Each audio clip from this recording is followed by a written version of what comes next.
Okay, why don't we start to bring people in?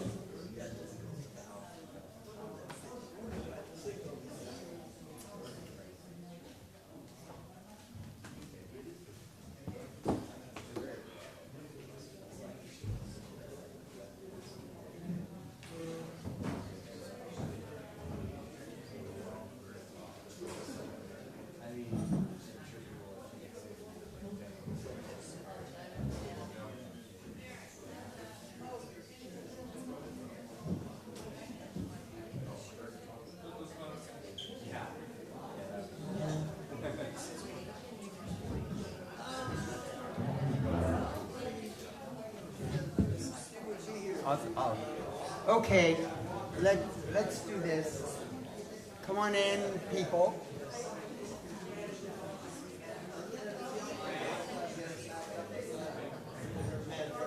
I should say be quiet.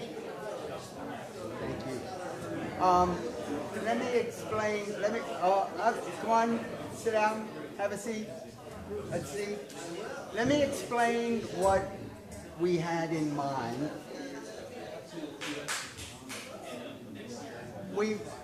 The discussion sort of hinted at, okay, what do we do with what we've experienced this week? Not necessarily in a formal decision-making setting in terms of IRAS itself, but in terms of an information and idea gathering, imagining. Because it really will be up to the council to look at, where this goes in light of many, many things. So, I believe, Barbara, you have a couple of things to start with. And the way, there are a couple people that we want to just say things. We're not going to have any discussion. And then what I want to open it to is brainstorming. Tell us your vision, no matter how crazy. We're not going we're not going to judge it. We're not going to critique it. We're not going to comment. What do you envision, whether you think it's absolutely real or possible or not, and we'll keep the idea, I do need someone that could take notes. Is there anyone willing? I can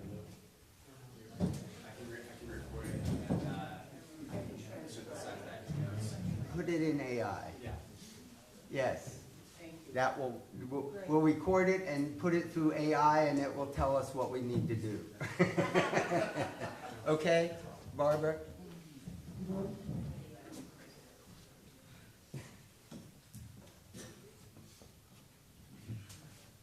So as Calvin suggested, and I mentioned, there's been a lot of we've been part of individual discussions throughout the week about the future of IRAS in the context of, or related to, what's going on this week. What bearing might that have on the future of this community, sort of in the wider world, beyond what we as individuals carry forward? And so I want to just read one person's thoughts, and then I'm actually going to call on two people who are here who have offered some rather specific thoughts, but rather I'm going to ask you to remember them.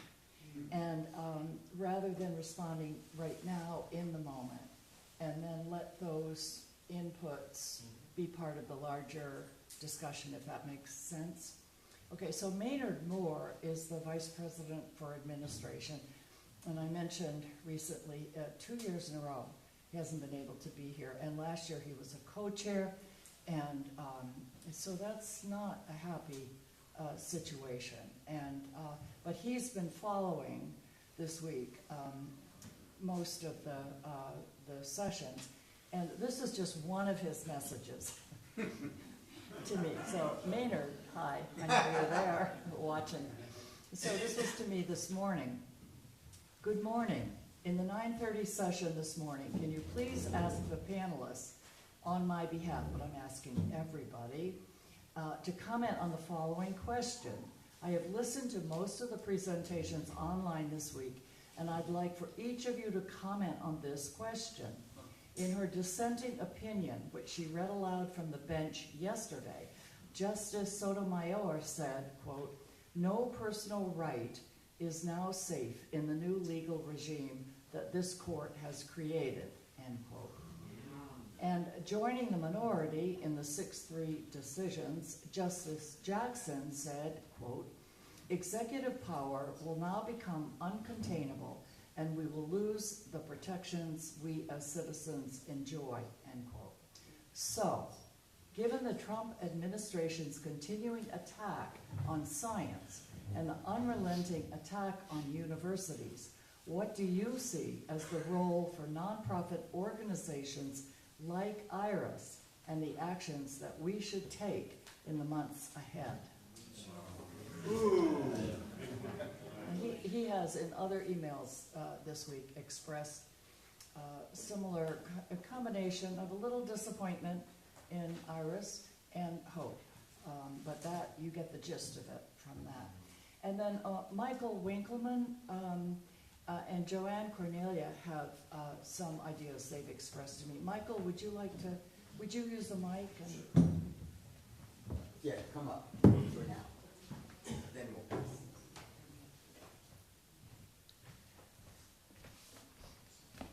Thank you, Barbara. Thank you, Calvin. How many of you would like to see IRAS grow to 500 or 1,000 members? How many of you would like to have a membership that has half of the people under 40 instead of half of them over 70? How would you like to have enough people coming to this summer conference that you'd have the whole island to yourself? Yes. Well, I have a proposal for you, that you engage and promote the entheogenic Reformation. There has been a growing movement in the United States of psychedelic churches. There have been 100 psychedelic churches established in the last 10 years.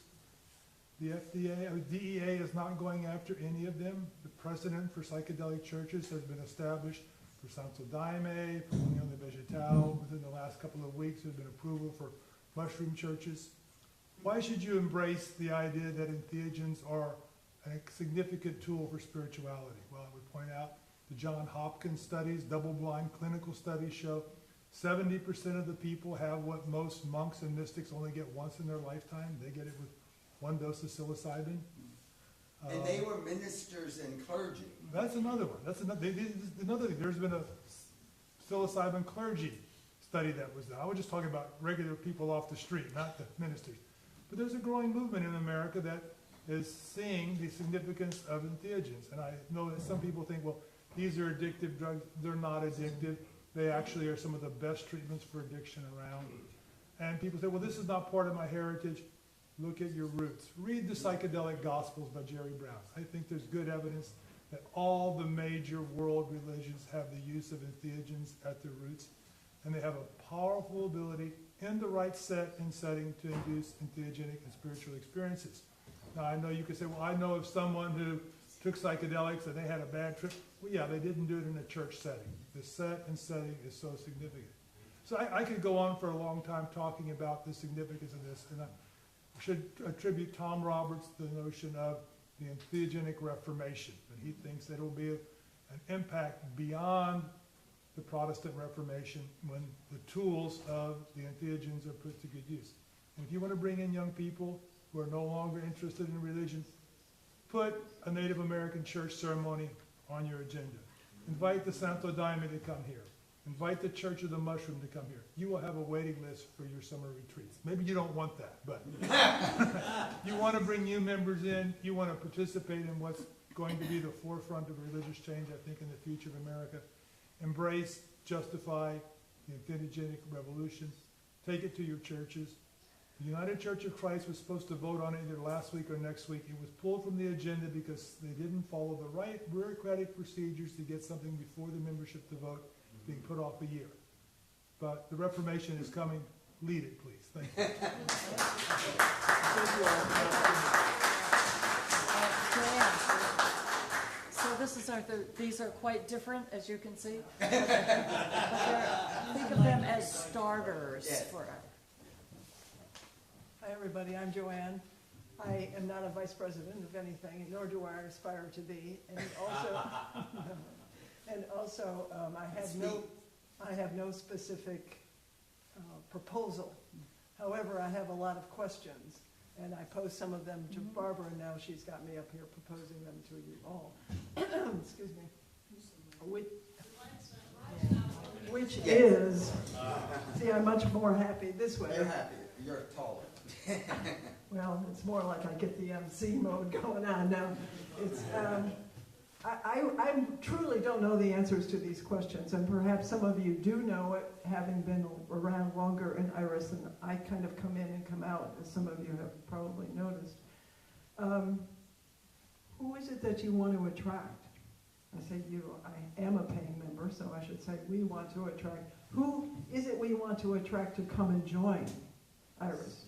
Are they only academics, or are they the greater audience? And if it's a greater audience, how do you message it so that they in fact will come? Honestly, there were some presentations, I had to look up the words in the title because I didn't know what it meant. I'm not an academic, I'm a former 6th grade science teacher, and I'm interested in a wide variety of stuff. Therefore, I'm here. I'm quite interested in the intersection of spirituality and science. But honestly, the way, I'm not pointing at any person, but the way it's presented, it's for people with brains and PhDs and specialties and all that kind of stuff. And who would come except for other people like that? Well, I heard someone say over here, left brain. Yeah, totally left brain. And there was something else I said, but I can't remember what it is any longer. It was a fleeting notion. Does IRAS want to be an agent of change? Right. Oh, and then your presentation yesterday left it with a very specific, do this. And I heard no one jumping around saying, yeah, we got to do this. This is great. Because it is great. This is what we need to do. Giving Maynard's first questions. And you said hook up with other organizations worldwide. Other organizations worldwide. It has come up here before. There's stuff going on around the world. Stop being insular. Get out and join in. You lose nothing, you gain a lot. So that's my 2 cents worth. Thank you. Thanks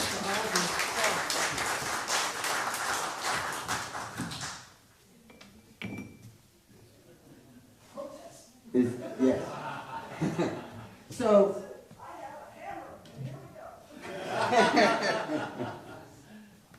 we have a hammer.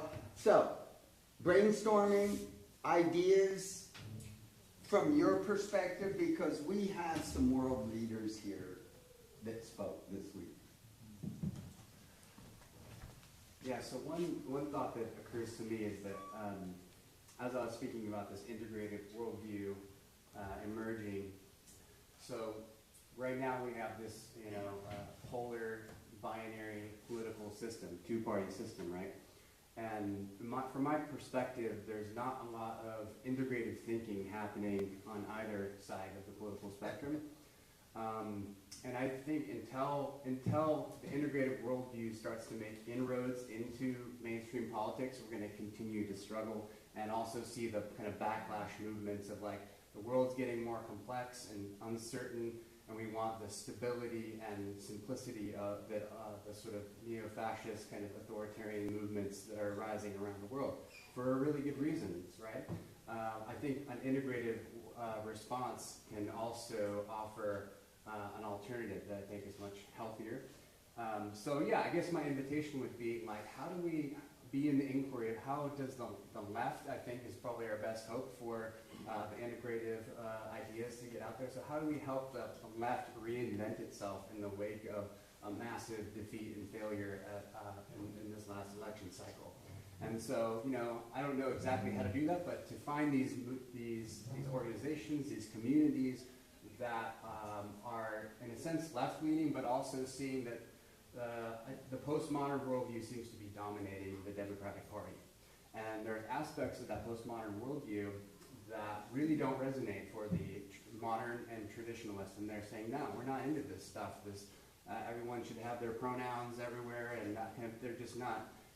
They feel like that's threatening their traditional way of life and way of seeing the world. And so they feel an existential anxiety. And that's part of what has energized those movements to do what they've done. So I don't know what it looks like, but to be in the inquiry of how does the left reinvent itself in an integrated way. Stay up here, because you, I believe, are part of things going on with bigger perspectives. From your worldview and what you're connected with, do you see any role that IRAS, having had this experience, might play that's unique from all these other things going on? Your perspective. Well, again, I think that, as I mentioned in the presentation, I feel like this conversation about how do we legitimize spiritual reality, spiritual experience in the mainstream conversation. I mean, I'm from California. There's a lot of people that are deep into the whole spiritual world, but there's not a lot of rationality and critical thinking, and the whole conversation, science is kind of poo-pooed, and I'm very concerned with that. I often feel like the odd man out in a lot of those communities, and because I actually think that the mind and critical thinking and science is indispensable. But I see a lot of the new age, postmodern left kind of going into this anti-intellectualism. And it's deeply concerning. So I think, this place of how do we be open-minded and rigorous, and how do we look at these traditions of spirituality and hold them with a lot of openness and agnosticism. And I think spiritual science is actually kind of in its infancy right now. Mm-hmm. Like, we're just starting to get the sort of foundations, we're just starting to get a foothold in these worlds. So I think, the coming decades is going to, there's a potential for a renaissance of spiritual science to happen. And that, I think, can really start to shift the overall conversation of these binaries, the folks off in the California New Age world doing their thing, but very much untethered, and then many people feeling like, oh, this is all just sort of woo-woo, crazy stuff about chakras and auras and souls. And that polarization, I think, needs to be addressed. So I think I see IRAS as playing potentially a bridging function there, starting to legitimize these things. East Coast Spiritual Science. That's the first time I've heard that think tank.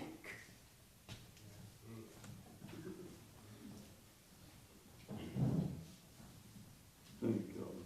I have a question, probably a couple questions, maybe a few. And understand that I'm sort of an analog Luddite. You all know what that means. I didn't pack my watch that hangs from my belt.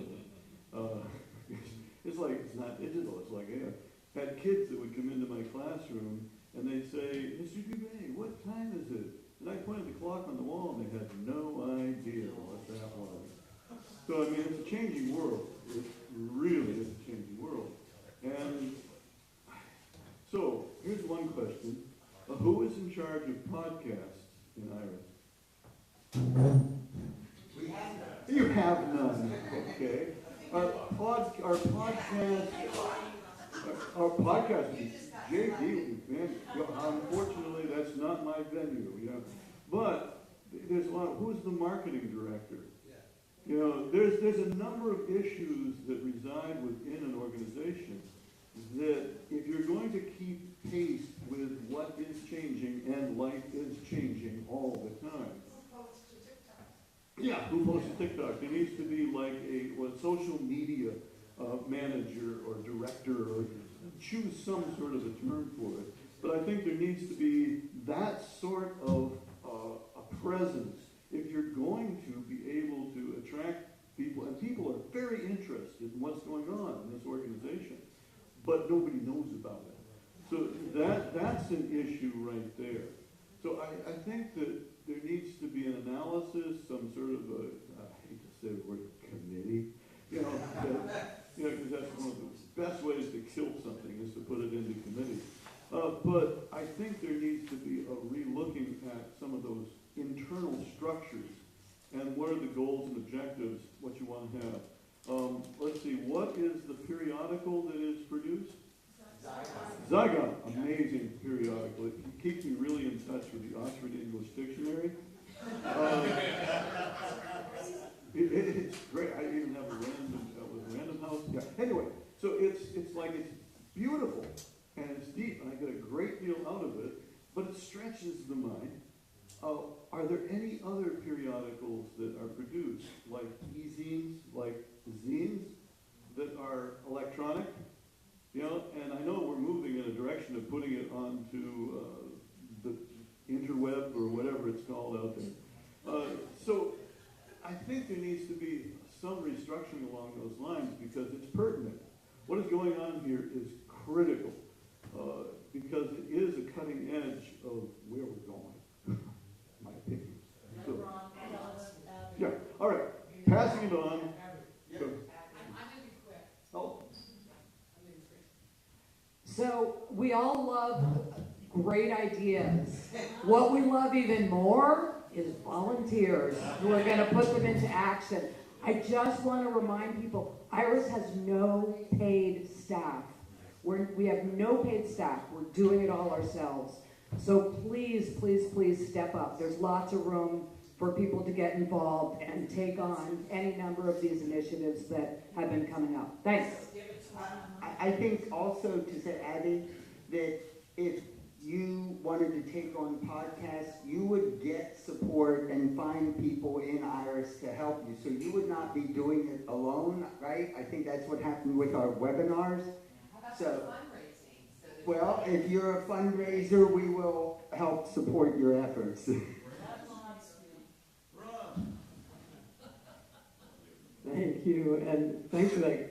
You really great lead-in. Gretchen and I were talking last night about a podcast and getting all these wonderful ideas into the virtual world. I hadn't heard about this until a friend of mine mentioned it. I hadn't heard anything about it, even though I've been exploring this intersection of science and spirituality for 4 or 5 years now. It's been kind of my combination of all the studies that I've done in my life, trying to make sense of them, and the conference has really helped that.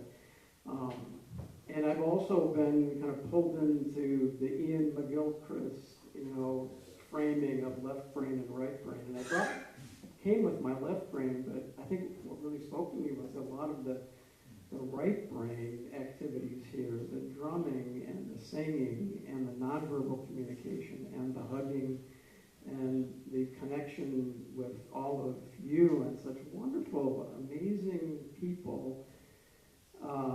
That's been just so powerful for me. So this idea of some kind of podcast, but not a podcast.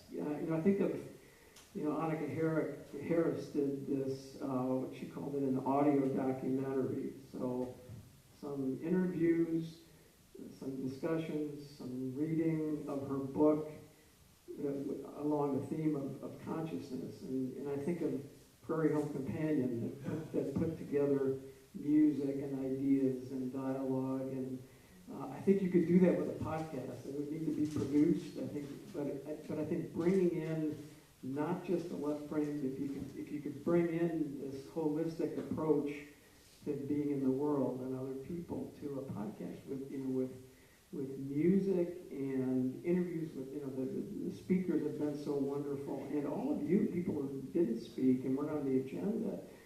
I think bringing all of that together in kind of from the heart, that would be a challenge, and I think it need to be creative and different, a different kind of podcast, and I think you could find an audience for that. So, and I'd be willing to help. I'd be willing to volunteer for that. That very good, because as these ideas come, if you have the ability, you can make it begin. Don't have to complete it. Let's start. It can start now. Let me tell you how it can start now, because we've already tested this and it works.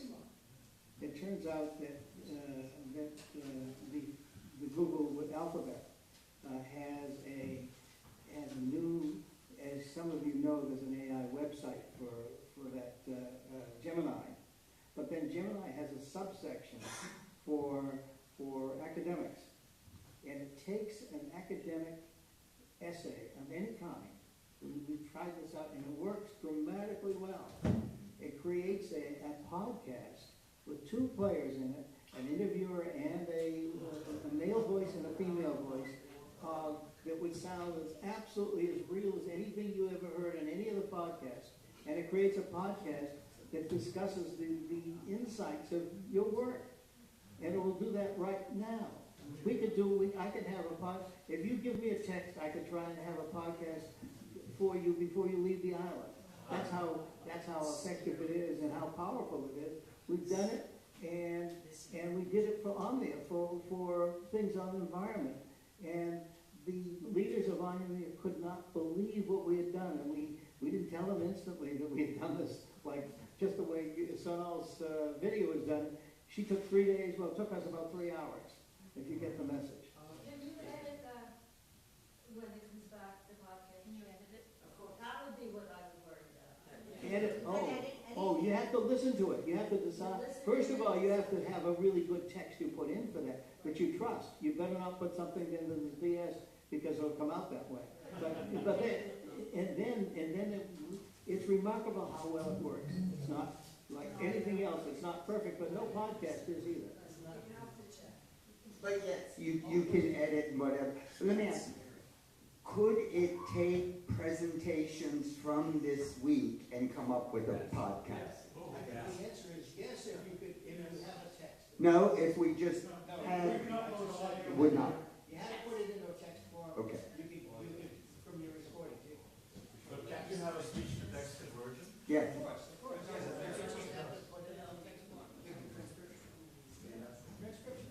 It's not really that hard to do a podcast. I've been running one at my university called Winging It from Curiosity to a Scientific Fact. If you build the structure to do a podcast, it doesn't take much to do a podcast. At our university, it's really easy.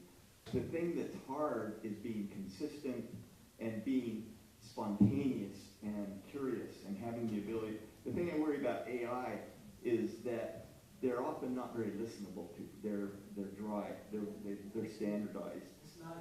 It's not human. But what you can do is sit down with two people. And I don't think AI is bad to use for framing it, doing things together to get ideas. But I think it has to be people, and it has to be spontaneous, improvisation. It has to be all kinds of good things like that. Can you link up with others that have mentioned podcasts and think about how to work together? To follow up on what Steve was saying, I have a friend in Italy who's like one of the top 5 people in Italy on artificial intelligence. And Barbara and I were on a train traveling from Trieste to Pordenone. And my friend says to me, he says, "Hey, Elliott," he says, "have you got a poem?" I said, "Oh, yeah. Go to my website." So he goes to the website. And so he gets a poem, and it's a Drake Passage, which was a trip I took over to Antarctica. And it was incredible. I mean, it was like waves 60 feet high. It's just amazing, right? Then he goes to Barbara and says, "Barbara," he says, "give me a genre." And she says, "Folk. Folk music." Within 30 seconds, my poem is being sung and played on his phone. That was incredible. Amazing. Crying. It's just amazing what is happening and what can be done with this. So, what Steve is saying is absolutely correct. But we have to have heart in it, not just the head stuff. Thank you. Yeah. It's Mark. I just want to circle back to the beginning where we were wondering, who is IRAS's audience, right? How do we become more relevant? We're kind of in an idea phase here, which is always dangerous because it takes so much time when you go down the pigeonhole of something. But and there's no money. There's no money in IRAS to do a lot of these things. But having said that, it would be good for IRAS to focus on what could it do with a bunch of volunteers. And I think if we could help people we all belong to organizations or religions or academies that need to change, or they're going to become either irrelevant or they will become slightly dead before their time. And I'm thinking about the movie last night with Teal de Chardin. It took the death of someone for his ideas to go forth, and then suddenly they were embraced by the institution. So one thing we could do is we could help people who want their organizations to grow into the 21st century. We could come up with prompts or guides, like if you're thinking like this, these are the questions to ask. If you want to look at how, Michael's argument that there should be a religious church that embraces these things, maybe that day is going to come, right? And it'll either be done the right way or the wrong way, right? It could become commercialized, or it could be done from a spirit base. We could have a group that gets together and says, if you want to be a mover and shaker in your organization, these are good questions to ask, right? And they're spirit-based and heart-based. That's something we could do for free, and that's easily distributable. Can you be more specific as to how you would imagine IRAS doing something like that? Oh, I see where this is going.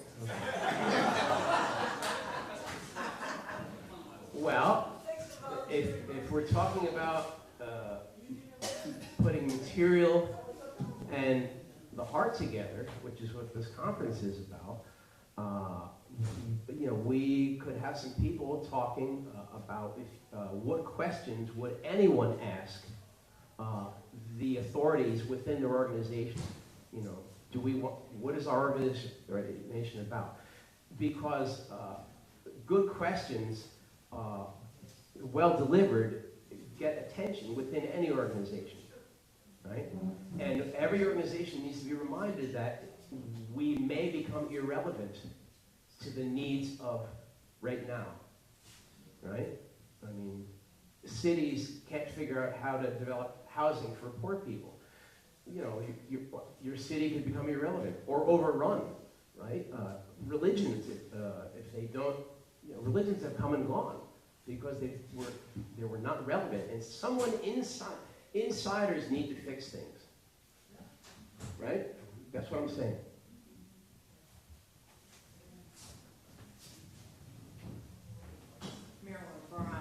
To follow up on what Mark is saying, it's amazing how involved IRASians are. We had our IRASnet come alive a few weeks ago with one of the marches, who is going, one after another people were reporting on how they were participating. Each of us is a part of a community where we live.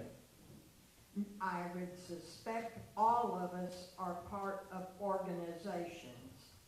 To me, what I benefit from IRAS, I am energized by IRAS every summer, particularly this summer. I learn a lot. I have lists of things I need to read.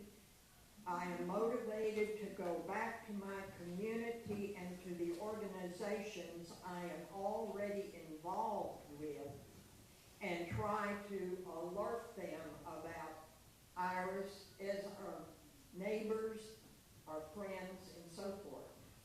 We all have a niche, and if we expand on our niches and then try to do some of these other things with podcasts and so forth, it sounds fantastic of what we could do as an organization.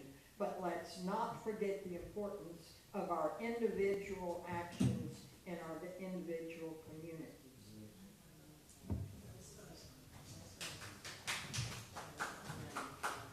So I was just in Glastonbury, England, Avalon, the land of, and I was trying to remember, I was looking it up, I think it was the Chalice Well, right? The Chalice Wells, they run every morning a, kind of like what you did in chapel, Brother Mark. So I was wondering, like, I think people would plug into something that's daily that supports a spiritual practice. And I think it might be on their Facebook page, but anyhow,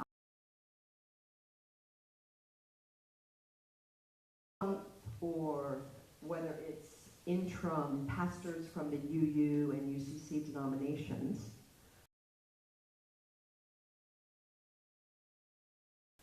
For spiritual daily practice. And the following was quite, anyhow, that might precede then the podcast, something like that. So just a very ecumenical, inclusive sort of offering, like what you did. And I know, I agree with you, Steve, I had a radio show like 20 years ago with Ruth, and called Feed Me Some Grapes. And it was great. I mean, you can talk to scholars whose research has just come out in a recent scholar, in a journal. You can do people with books, the interviewing, but it wasn't difficult, like Steve said. I mean, it just takes organization and to keep it up. But I mean, the way you keep it up is by following the current research that's coming out in the field. You get conversations going about that research and books. So it's a great dialogue, and it could be on IRAS's website. And is that something you would like to coordinate?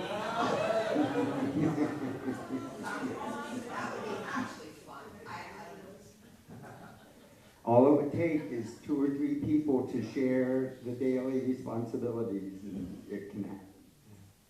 Okay, so forgive me, I have another idea. So to go back to the original question of like, man, politics sucks right now, like can we do anything that affects anyone? But I was reminded of my Wikipedia work. Wikipedia is one of the only nonprofit websites that's like in the top 10 websites anymore. And it's written by volunteers that could be you. And so this wouldn't be like outreach, getting more people to join us. It's more of like a self-outreach and like trying to promote scientific thinking and information. Like Wikipedia feeds Alexa and a lot of the AI information, like it comes from Wikipedia, and so does like the Google knowledge graph. Like if you want to affect the knowledge that people find on the internet, you could edit Wikipedia and do that. And I would be happy to help train, to hold a training and talk to you about how you can contribute to Wikipedia in a way that fulfills your activist heart. But it is, it's like a scholarly kind of thing where you're summarizing other people's research. So it's not really tapping into that right brain stuff people are talking about. Well, which we need a presence. I just Googled IRAS, and I get individual retirement accounts. Right. Or the Inland Revenue Authority of Singapore, because I want to see what does Wikipedia say about us. Yeah, maybe we need a disambiguation page. No, there is a Wikipedia. But I don't know if it would be a good look for IRAS to make its own Wikipedia page, but like, if, right there is one. Yeah, it just maybe needs a better disambiguation or something. But think of, you're already specialists in something, right? If there's something that you could document with inline citations and put on Wikipedia to help people understand complex topics, you could contribute to public knowledge about important topics. I think it's a great idea.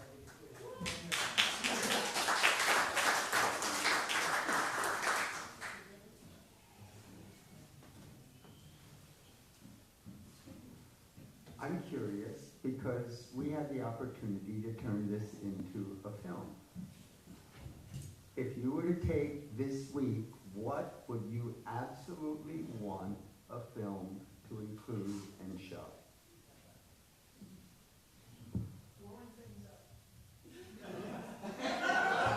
No, I'm serious. I mean, I said blowing things up. JV's presentation, for me, was a highlight because it became real and understandable to anybody, especially anybody who's taught before. That should be the opening scene, right? Yes. What else? What else was so personally moving want to find a way to include it? You know, immediately what came to mind is if you're talking about the movie, I think the movie could, if it would help, if it would work for people who are questioning, who are not into binary roles, who are, you know, the gay and lesbian and, you know, that whole population of legitimate people, anybody who's questioning the rules that have been established for whatever reason, if this movie could help people understand that you don't have to fit into these norms, and there is a way to question things, if that concept could go into a movie. So specifically, what this week did you experience that, because we've got it captured, that you would want it shown? Specific, like blowing things up. Is the chapel been captured in the morning? Because for me, every day the chapel was so moving and so setting the tone that I didn't. What's the message? Folks, help me out. It's not a message through us. It's like a experience Yeah, I haven't told you. Apologize to all of you for not being able to twist around. The, two things. The answer to your question, there is a way. There is a way for you to fit in, and we're here to help you make that way for yourself. That's the fundamental message, I think, that we have.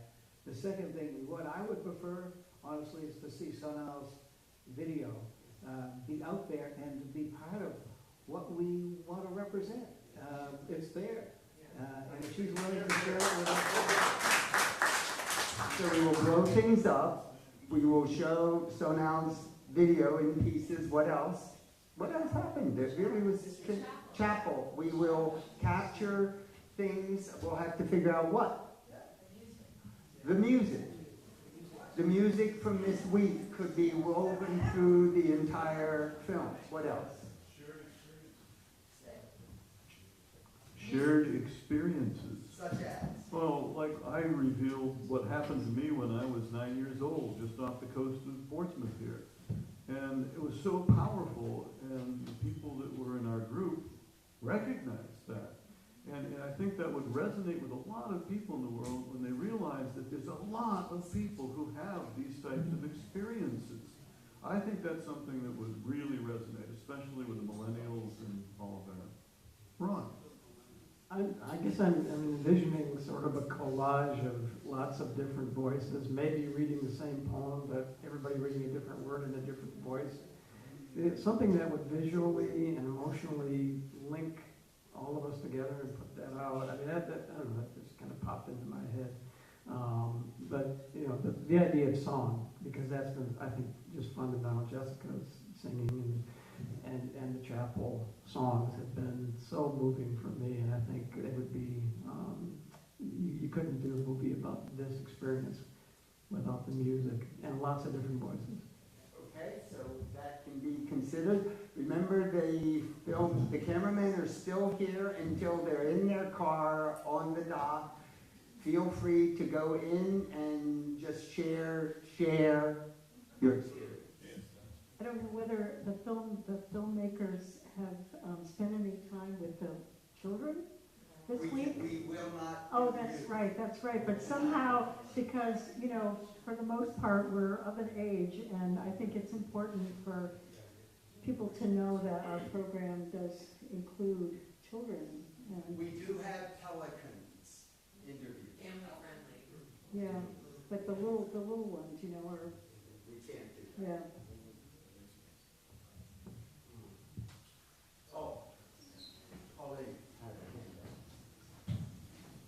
So I do love all the feeling things, and it would make a wonderful movie, but I don't want us to forget the thinking part of this conference. And Well, what thoughts are important? Did we have any? I'm gonna tell you one or two. Well, actually, only one or two ways of showing them in the film, which is to say there were some fabulous charts and graphs and egg things and short things, and I would make sure that some of that gets included along with, so that people don't think we're too much woo-woo, and we actually do have, you know, real intellectual thoughts looking at these issues. I would encourage that. Any one or two specific thoughts? You had this morning about, you know, you started with it and ended with it.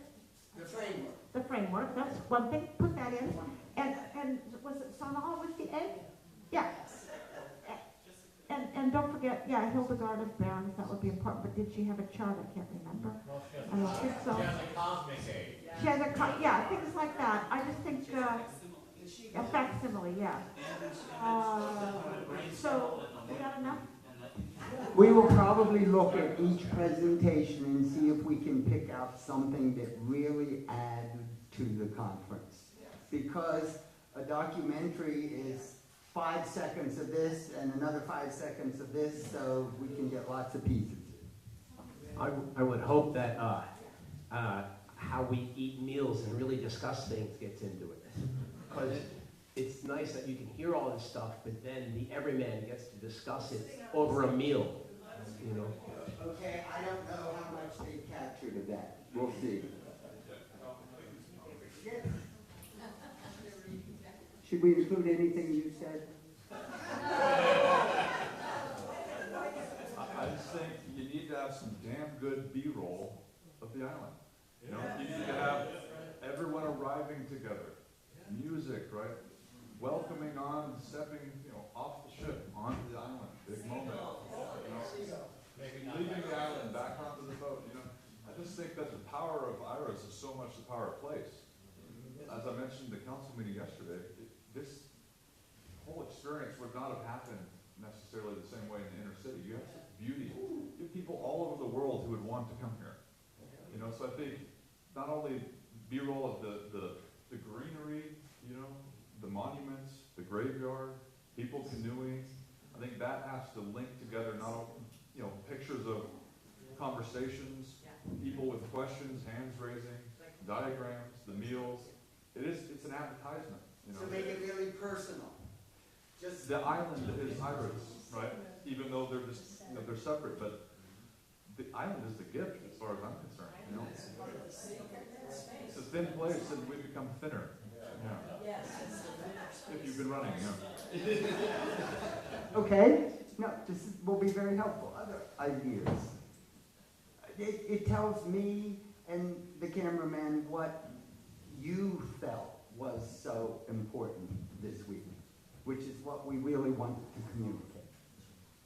Just following up on what you're saying. So if you go to, like I thought of Kripalu's website right nearby, it's the power of people coming together. So yes, the place, the context, and then what happens in that place. Of course, including nature, but including people in every form coming together and all the different avenues of what that looks like. And to me, also storytelling would be, I mean, we're all looking for safe places to tell our stories and to have our stories heard and received. And then that allows us to integrate that story. Right? So I would like storytelling is a part of all of what everyone's saying as well. Good idea. You might put the frame of the shaman. What I was always taught about the shaman was the shaman goes to a distant land and interacts with a different race of people who teach him or her something that they don't have already, and it brings that back to the home community to the benefit of the people in the home community. You've got the setup here for IRAS and Star Island being that place. It's a place that you go to get stuff that you can't get on the mainland, that you can't get without, with the particularly unique combination of the sea and the air and the various other things that are here. It might be that would be a sort of a theme that you could weave in through the interviews, so they're not all talking heads. So we will show IRAS as a group of shamans. Charming shot. What? Charming Charming. That's it. Excuse my ignorance because I haven't been with IRAS for a long time, but does IRAS have a clear mission statement, a tagline or something? I mean, that would have to be very much up there if we were to present a movie or an image or something like that as a way to draw people in. So I just wondered if... What is it? What is the mission statement? Yeah. It's in the orange book. No, that is not our mission in the orange book we found. But Does it need to be reviewed? Go ahead.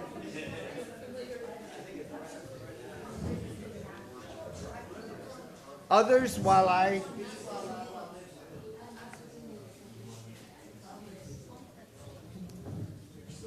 Like eat well, love well, live well. Ooh. So we need a tagline that maybe we're seeing. Calvin, I think also, you know, there was so much spirit here, so much care, so much compassion. And I think this experience, even though it wasn't filmed, that experience with you was really powerful. That was not filmed. Yes. We could duplicate it.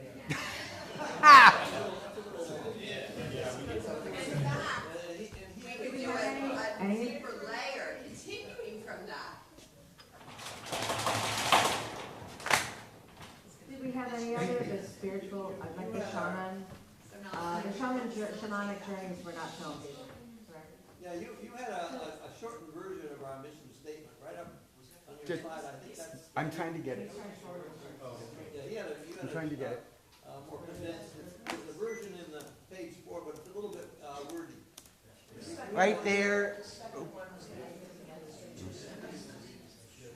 Right, that's right. Continue this while I'll get it. So one of the things that meant a lot to me here this week is that I connected personally with so many people in a more powerful way than I have before.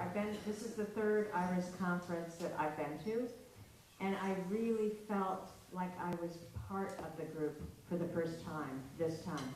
I got to know people in the past, but there was just a deeper connection and a more personal connection to all of the people because everyone opened their hearts in a different way, I felt, this week.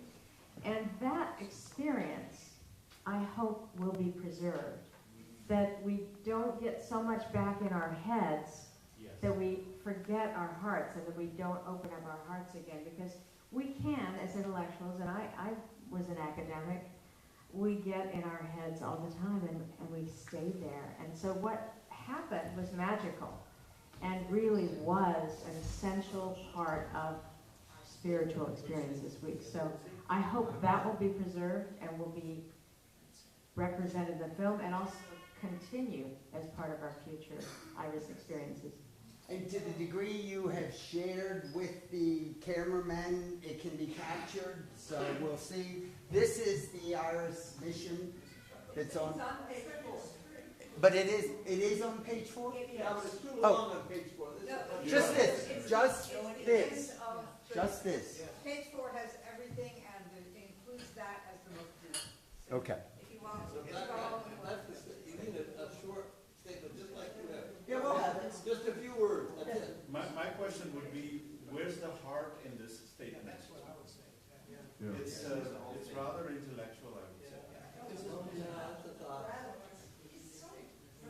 I'd like to make I'd like to make a comment.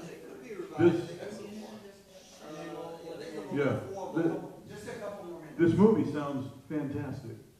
I want to see it. A lot of people want to see it. But I think that one of the problems is the problem I have, and I know Steve has, he shared it with me. I don't market very well. You what? I don't market very well. I produce a lot of good stuff. People have been told me it's like really good. But I don't really sell it. I don't put it out there. And so whatever is produced needs to get out, needs to be part of the marketplace. There's anybody ever hear of the play called The Mad Woman of Chaillot?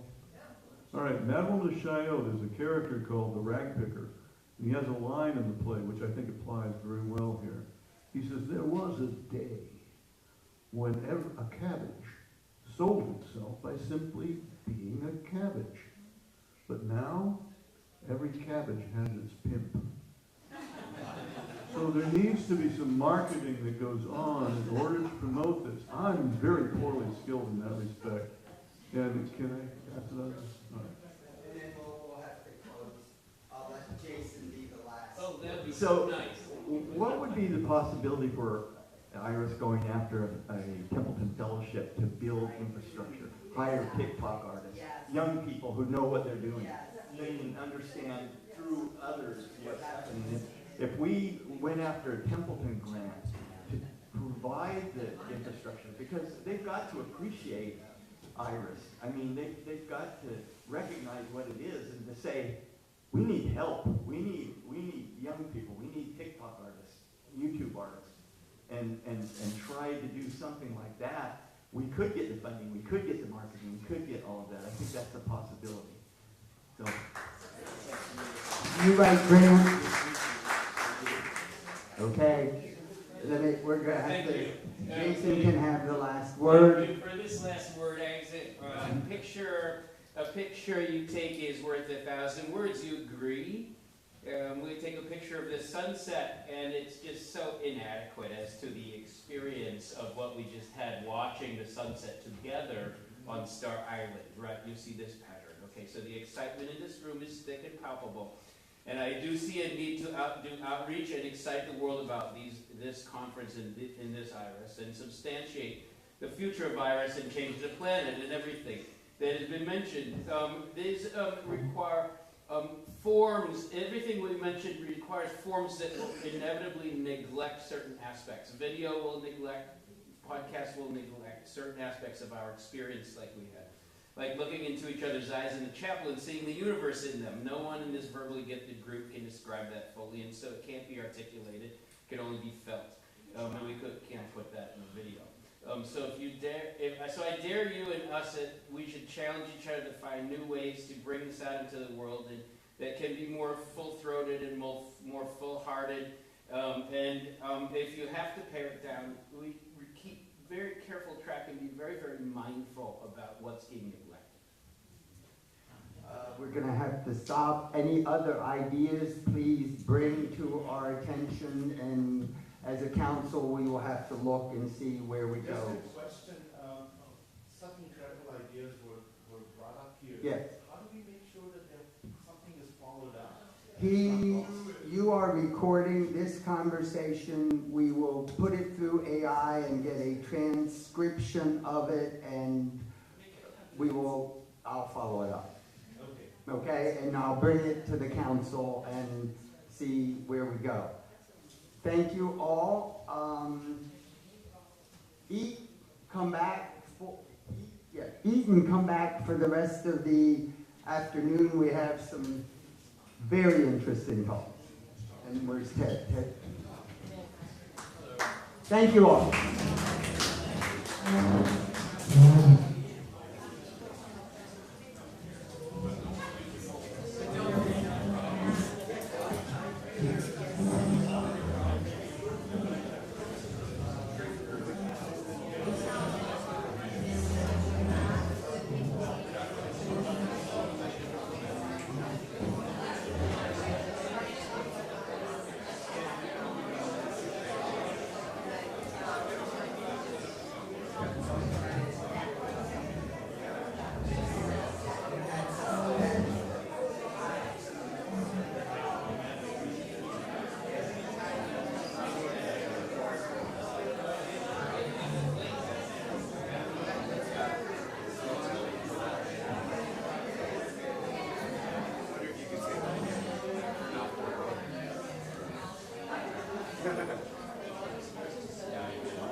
Yeah, it's after, there's Chuck, then there's Ted, then there's ice cream, and then there's this slot called wrap Don't up. ask me. We may just give people free time. Let's just, yeah. I mean, honestly, I don't think we can do any more. I don't think we need to get any more than we. I mean, that could be announced at lunch. So Wrap up means wrap up your luggage. Wrap up your luggage. Wrap up means wrap up your luggage so that you can come to the farewell party. Where's this knot? Where's my stylus? There. Okay. I got it. Okay, we're going to sleep. Yeah. We can announce it when we come back with Chuck. Right. Wrap up your luggage so that you can make it to the farewell party. Because most people don't come to farewell because they've been packed. We do not. I don't.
Sometime before I give my talk, I need to be able to